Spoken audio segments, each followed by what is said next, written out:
Thomas, on parlait de ce premier tour à l'instant. Vous nous ramenez au lendemain d'un scrutin régional, mais un autre. Le PS a l'impression qu'on lui a volé sa victoire à cause des alliances entre le RPR, l'UDF et le Front National. Résultat, tour de passe-passe avec un mode de scrutin qui change. Le compteur est à moins 17 ans. Oui, en mars 1998 et à l'époque, et pour la dernière fois, cette élection se tient en effet au scrutin proportionnel et sur un seul tour de scrutin.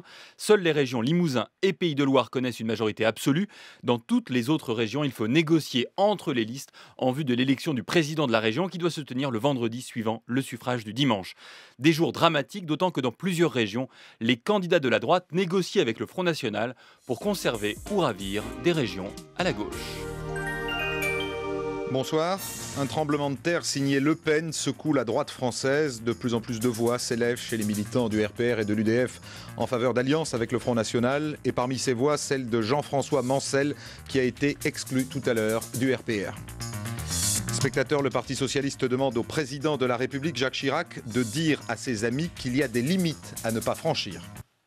Voilà, très vite, donc presque immédiatement même, j'écoutais le tapis Ouais. en fait, qui rappelle comme des souvenirs. Presque immédiatement, en tout cas, la gauche considère qu'elle s'est fait voler sa victoire électorale. Et oui, et c'est pas faux d'ailleurs. Les arrangements entre le FN et la droite la privent de 5 régions, Rhône-Alpes, Picardie, Languedoc-Roussillon, Bourgogne et Centre.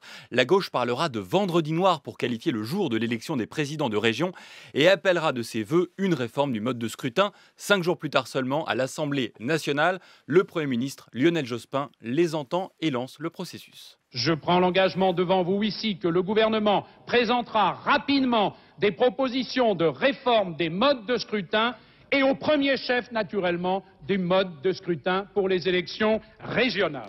Et si le président de la République Jacques Chirac s'y est montré hostile, cette réforme du mode de scrutin électoral est votée en janvier 1999.